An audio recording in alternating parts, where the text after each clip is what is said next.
Hey everybody, it's John from the Hustle Daily Show. Before we get into the show today, did you know that HubSpot launched an AI chatbot that helps you build awesome campaigns at scale with just a few prompts? It's called Campaign Assistant, and it's a totally free-to-use AI tool made for marketers and business leaders who spend hours a day on content creation. Campaign Assistant will transform the way that you build marketing campaigns at scale. Craft personalized emails, ads, and landing pages in just a matter of minutes. Just pick the content type, add the key selling points, and let the AI take it from there. And the best part, it works seamlessly with all of HubSpot's marketing and sales tools to scale your output across email, social, and more. So AI your way into the most effective campaigns yet at HubSpot.com/campaign-assistant.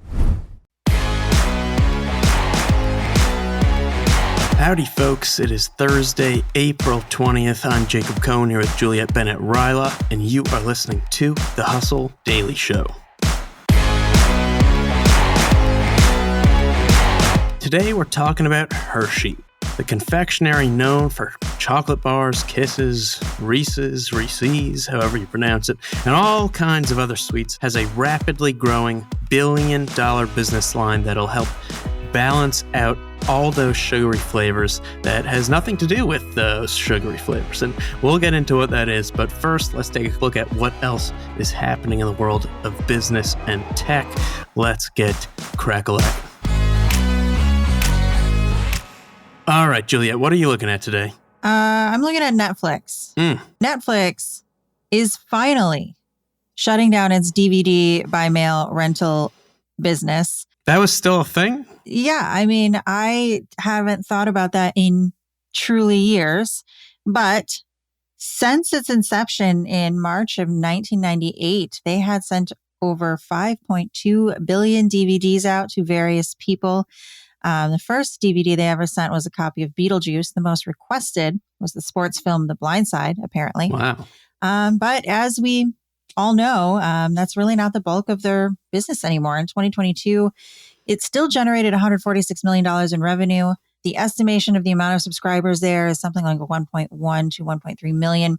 But globally, as far as streaming goes, it has over 230 million people who do that instead. So it's probably about time. Although, I did see that Redbox wanted to buy the business, but Netflix says it is not for sale. Oh, that's sad. Redbox has its own business and it's innovating in its own right. We should do an episode about that at some point. But all right, sad day for DVDs. Nail in the coffin, potentially. Yeah. What do you have your eye on today? Yeah. So I was looking at some big developments out of some of the big social platforms, Meta and Snapchat. Over at Meta, the company says it plans to open up its VR social platform Horizon Worlds to teens as young as 13 in the coming weeks. The company says it's got a robust arsenal of age-appropriate privacy settings and parental controls at the ready by default. Now, the move to allow teens on is an important one for Meta's business. It's struggled to meet its lofty user goals here, and this could help with that. But I would expect some drama, especially from Washington. In March, Senators Ed Markey and Richard Blumenthal wrote a letter to Mark Zuckerberg calling on him to halt these very plans. And on another note, in the meantime, Meta is laying off some more employees this week as part of its overall push to reduce headcount by around 21,000 jobs. And also, if you like, you can now apply for your share of a $725 million Facebook data privacy settlement. Now, over at Snap, the company is releasing its AI chatbot to all of its 750 million monthly users for free. The company also says its TikTok competitor feature, Spotlight, now has 350 million monthly users. For comparison, TikTok has more than 1 billion. And moving along in other news, Karma Pays. Speaking of AI chatbots, the conversations of Reddit's 57 million daily visitors have been free fuel, basically, for Microsoft and Google's AI models. But now Reddit is looking for its slice of that big tech pie. The social network announced that it will soon start charging companies for API access. Also, hate to see this, the war in Ukraine and flooding in Pakistan have contributed to the worst rice deficit in decades, pushing up prices in Asia Pacific in particular, where 90% of the world's rice is consumed. Speaking of world news, new data from the UN places India on track to overtake China as the world's most populous country by mid-2023. India's population is expected to reach 1.4286 billion, which is 2.9 million people more than China's 1.4257 billion. Now, one big question on many people's minds is how India's economy will not just keep up, but truly flourish in the decade to come. And we look forward to doing some more stories on that. And now, let's get to today's main story. Okay, Juliet, I want to know, what is the first thing or the first things that come to your mind when you hear these words? The Hershey Company. Chocolate in Pennsylvania. Nice. Okay, that's very, very reasonable. I was expecting you to say Kisses, Reese's, or what do you say, Reese's, Reese's? I say Reese's. Yeah, I normally do too. I don't know why I just said Reese's, but I know too many people that say Reese's, and we have to put an end to that. But that's another discussion. What I want to make a point of is saying that salt is probably not what comes to your mind or anyone else's mind really when they think of Hershey.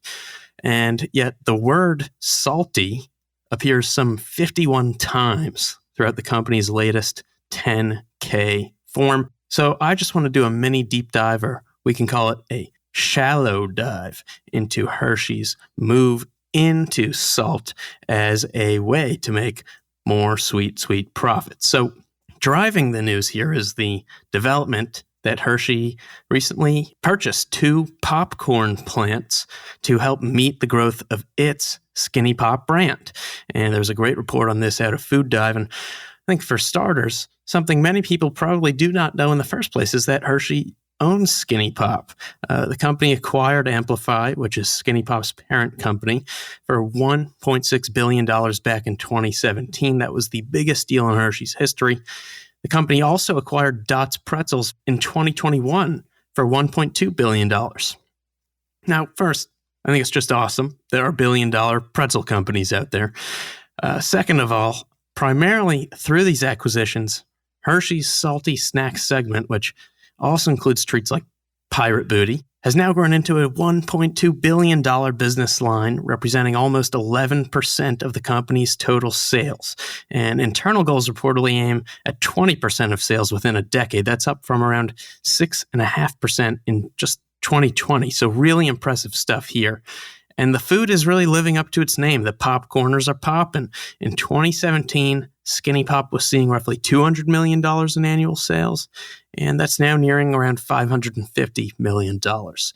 Now, big picture, the salty snacks market is estimated to be worth some $36 billion. And I think Hershey's, known historically for being sweet, is doing a pretty good job, I'd say, at getting kind of salty. Yeah, there was actually a Wall Street Journal article talking about this salty sweet snack synergy situation, which is apparently what Hershey's chief growth officer, Kristen Riggs, calls it. She said that they were going to invest in the great synergies of salty and sweet, which is probably perhaps the only time an executive has used the word synergy in a way that I care about. But I mean, I think it makes sense. The most popular candy in the United States is actually the Reese's Peanut Butter Cup, or Reese's for those folks out there, which kind of is a salty sweet situation. The chocolate is sweet, but peanut butter is pretty salty, at least the peanut butter in those cups. So I don't know. I feel like it makes sense. I feel like the writing was on the wall. My personal favorite candy bar is like those Take Fives that have like it's got the pretzel and the chocolate. I don't even remember what's in it, but yes. And like anytime I bake cookies or brownies, I put sea salt on it. Like, this is a no-brainer. Love salty sweet. Big fan. Yep. I like the salty sweet combo as well. Although I will say, I think the worst salty sweet combo I've ever had was some ice cream from a local shop here in Boston that was selling a special flavor. It was potato chip, vanilla, and ranch ice cream. You started out with kind of a hit. I remember when I was a kid, other kids would always dip their fries in the soft serve at McDonald's. I never did that. I'm kind of a food separatist. Like I was like one thing and then the other thing. But like, I get that. But the ranch is a no-go in that situation. Yeah, I think they probably learned their lesson on that. Yeah. Although I want to say it's a no-go because of the dill aspect. And yet I have seen pickle ice cream. So maybe it's for somebody. There you go. Another salty sweet. Another example of the salty sweet. All right, bada bing, bada boom. That's going to do it for us today. Thanks for tuning in to the Hustle Daily Show. We're a proud part of the HubSpot Podcast Network. Our editor today is Ezra Trupiano. Our executive producer is Darren Clarke. We've got a lot more tech and business coverage in our newsletter. If you're not subscribed, you can sign up at thehustle.co/email. Hope you have a terrific Thursday. We'll catch you tomorrow.